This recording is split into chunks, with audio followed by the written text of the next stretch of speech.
And I would almost bet, Adi, this is not intentional. No, I really don't believe this is intentional at all. But I also believe when it comes to this white and the gold trim from Usyk, I believe it has something to do with the Bible. I believe it's a religious thing, and I believe like that has been a lot of his driven motivation, his belief in Jesus Christ. And not just that, when he came here, the first thing he did was go to church, and he's been saying it the whole time during this whole promo. You know, there's something, I've been lucky enough to have sat down with Rico a few times now in the lead up to this fight. When he talks, he makes you believe him. He speaks with such assuredness, such authority, where obviously, look, he's a big underdog, but you believe that something crazy could happen because of the way he talks. Well, there is mental power there, and let's not forget, he has displayed that. 12 years glory champion, defeating opponents after another, facing adversity, overcoming adversity, and that kind of creates confidence, right? So he speaks with confidence. I think that's what's resonating. And ultimately, Malik, he gets kicked in the face. I mean, this guy is used to knees and kicks. I mean, there's no fear factor of Rico. Rico's coming in there, as he says, an undefeated, long-reigning champion. He's coming in there to do some damage. Yes, and one thing you just said, Adi, that make a lot of sense. He get kicked in the face a lot, right? And just being a kickboxer, so you'll say, well, he should be able to handle a punch. But the punches that come from Oleksandr Usyk are the punches you can't see. He hit you with the blindsided shot. So yeah, Rico may have seen a bunch of kicks, a bunch of whole different punches, but he's never seen nothing that's going to be coming from the direction of shots the way how Oleksandr Usyk throw punches. This is very different for Rico, I'm guessing, Alistair. For his last 10 years, he walks into the ring in kickboxing as a favourite. He goes in there and we expect him to win. This will be the first time in a long time he's walking into a ring and nobody here expects him to win. And that can be his beneficial factor. Yeah. That can work out for him.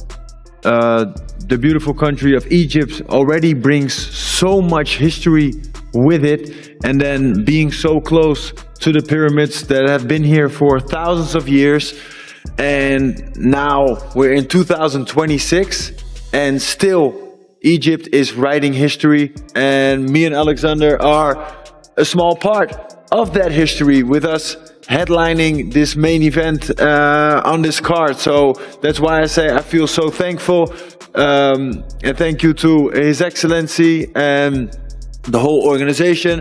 Of course, thank you to Oleksandr Usyk for accepting this challenge. So like I said, I feel blessed. I'm excited. I put everything I have into this. So I can't wait for Saturday night. So like I said, I feel blessed. I'm excited. I put everything I have into this. So I can't wait for Saturday night.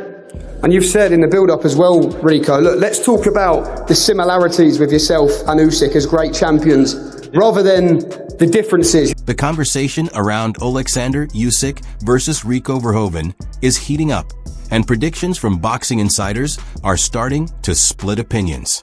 One of the first voices, Tony Bellew, alongside Tom Aspinall, presents a surprising viewpoint, breaking down why Rico might actually pose a real threat and potentially turn the fight into a much more competitive clash than many expect. A better boxer than Francis Ngannou? Yes. Okay, well, Francis Ngannou dropped the unified heavyweight champion of the world in Tyson Fury. So doesn't sound very ludicrous anymore, does it? If Rico Verhoeven was going in with Francis Ngannou, would he be the favourite in a boxing match? Yes, I think he would. Okay, well, there you go. I do think he would. But I am a little bit biased on Rico's side. But well, if that's the case, then think he would. This guy's got a chance. Because Francis Ngannou gave Tyson Fury an absolute hell of a fight. I'm not saying he beat him. A lot of people do think he beat him. And I understand why they think he beat him. Come on, you've been in the ring with Usyk though. Like, unfortunately, I have, yeah. But it makes no change on what my opinion is. Rico Verhoeven. Tony Bellew argues that while Rico Verhoeven is genuinely dangerous early on, that advantage is likely to fade after a couple rounds, explaining that once Rico's rhythm is read and adjusted to, he could struggle badly under the sustained pressure and high-level control of Oleksandr Usyk. Big lump, and he can punch. Like, I'm interested to know. Does he land a punch against Oleksandr Usyk? Absolutely. Do you want to bet? He lands a No, he'll land a punch. He will land punches on Oleksandr Usyk. He'll be actually took back in the first 2 to 3 rounds by his style and what will happen. Do you agree? I'm not sure. I do. I think, this is only from my experience of sparring boxers, which obviously sparring fighting is different, especially at that level. So there's a little disclaimer for you. But so boxers, right? They've been used to fighting someone who's come through the amateur program in boxing, and they've all got generally speaking, a pretty similar style. They'll throw a 1-2 and a left hook. They work behind a jab. They'll jab to the head and the body. They'll throw a 1-2. They'll throw. He describes Rico Verhoeven as a powerful and physically imposing fighter, saying he is confident Rico would still manage to land punches on Oleksandr Usyk, especially in the early rounds. However, he suggests that Usyk could initially be surprised by Rico's style before adjusting within the first 2 or 3 rounds. Drawing from his sparring experience, he explains that boxers trained through the amateur system tend to follow more structured patterns, built around jabs, basic combinations, and predictable setups, which is where a stylistic clash with a kickboxer like Rico could briefly create openings before Usyk adapts. Basic conventional stuff. We're all taught the basics. They'll all do similar stuff. They'll have 50 amateur fights, 100 amateur fights, 30 pro fights, and they're all doing similar stuff. Now, when I've sparred boxers in the past, the success that I've had, which is very limited, I'll hold my hands up and say I'm not going out there and pinging like professional boxing in a boxing spar, because I'm not, but the success that I have is when I do stuff that they're not used to. I'll be miles out range, I'll dive in and do weird stuff that they're not. I won't do the traditional 1-2. So Usyk has a chance of doing that. Rico has a chance of doing that against Usyk, just doing different stuff that he's not accustomed to, like he would be with normal boxers. Does that mean he's going to win the fight? Not necessarily. Then comes an unexpected twist, as Rico Verhoeven jokes that if the fight starts going badly under his trainer's plan, he might even consider throwing a high kick in the later rounds, around the 8th or 9th, something that obviously wouldn't be legal in boxing. But he says it lightheartedly as a sign of how difficult the situation could become if things don't go his way. I love it. If everything goes south, I'll just throw a high kick in the 8th or 9th round. It's logical because they do not know me. They do not know the story. They do not know who I am. So it's up to me to give them a little bit of context, like what I've done within the kickboxing sport. The WBC also has a Muay Thai kickboxing division, so they understand my credentials, and that's how this fight came about. And that's how they sanctioned it. And then again, they can still be critical, but it's not up to me. It's just like, I take it as it comes. You ready? Because I'm coming for those. Tony Bellew cautions that Rico Verhoeven must strictly stick to boxing rules in a sanctioned bout, reminding him that while slightly unconventional movement and angles might help him stay competitive against Oleksandr Usyk, there is a hard boundary he cannot cross. Rico also acknowledges that even thinking about something like a high kick would lead to an immediate disqualification, ending the fight instantly and wasting any chance he has in the matchup. He's a bit better than a novice, but he'll do things that novices would offset you. When you're a world champion or when you're a world-class fighter and boxer, the worst thing you can do is get in the ring with a novice because they make you look stupid. It's like Tom, if he gets in the ring with a mixed martial artist and he hasn't got a clue, he'll do things that'll go, what are you doing? But they'll take him by surprise. Things that you just raw novices would do. And I think that's Rico's best chance and opportunity, really, to do some crazy stuff. Don't kick. I'm not advising you to kick, son. Don't kick.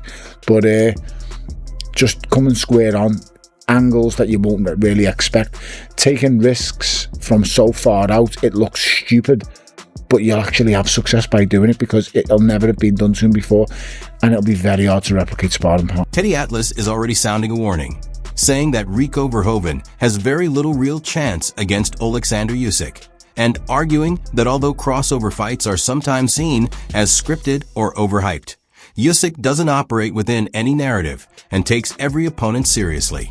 He also references Anthony Joshua stopping an opponent in 6 rounds as an example, suggesting Usyk could potentially finish even quicker because, in his view, the matchup would be too one-sided. You know, it's some agreement there. People were wondering that, I think, for a while with Joshua and Paul. You know, was an agreement to move around for a few rounds, then take the gloves off and go at it. And of course, Joshua, I think, stopped him in the 6th round, if I remember correctly, whatever it was.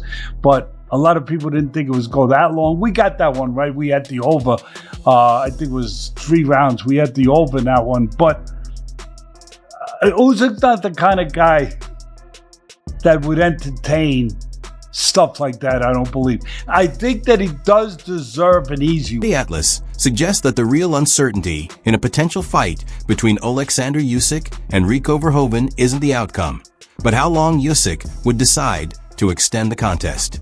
He argues that Rico's defense wouldn't hold up under pressure, predicting that Usyk would easily break through his guard, overwhelm him with steady combinations, and ultimately bring the fight to a stoppage in roughly the middle of the third round. It's like having a heavy bag in front of you. Usyk will put punches together. He'll take what you give him. You know, he'll go to the body, he'll split the guard with the uppercut. You know, there's so many things he could do. And again, it's going to be not can he do it. Does he want to do it? Does he want to do it, and how fast does he want to do it? Does he want to do it when the bell rings and go after? Then he breaks the guy down. I think the over-under is 3.5, right? The matchup between Oleksandr Usyk and Rico Verhoeven is being framed as a high-drama clash that would keep fans fully engaged, with Max Kellerman comparing it to a Rocky-style story where simply surviving the full distance would already feel like a moral victory for Rico.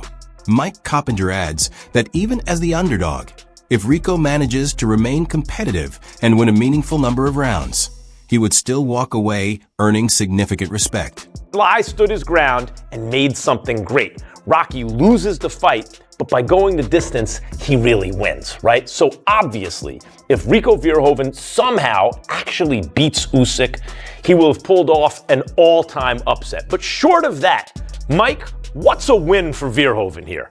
Max, I think Verhoeven, obviously, if he can hurt Usyk at any juncture in the fight, that's a win. If he can make it into the second half of the fight, past round 6, that's a win for me.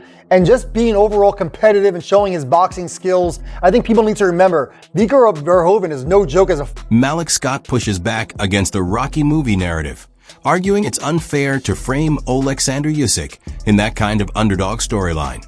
He stresses that Rico Verhoeven would actually be stepping in with an all-time great heavyweight, and says that if Rico wants any real chance, he would need a mentality similar to Derek Chisora, fighting with non-stop intensity, toughness, and the willingness to push through every round without letting up. Sylvester Stallone, Rocky, the character, his record was like in movie land, 56-22 with 54 knockouts or something like that in movie land. Usyk is not movie land. Like I keep saying, Rico is going against, to me, probably can be considered one of the best fighters of all time in every weight division. He can have some good moments. If I was him, I would go in with the Derek Chisora mentality. Make Usyk rush his offense. Don't allow him to think, because if Usyk is, if he allow you to think and give you time, that means he's going to. Shady argues that public expectations have already tilted heavily toward Oleksandr Usyk as the probable winner. But he still notes that if Rico Verhoeven manages to stay competitive beyond the halfway stage under sustained pressure, it would still earn him genuine respect in the boxing community. However, he remains skeptical about Rico's chances overall, pointing out that even against other very large heavyweight opponents who box full-time, Usyk has consistently proven his ability to control and outclass them.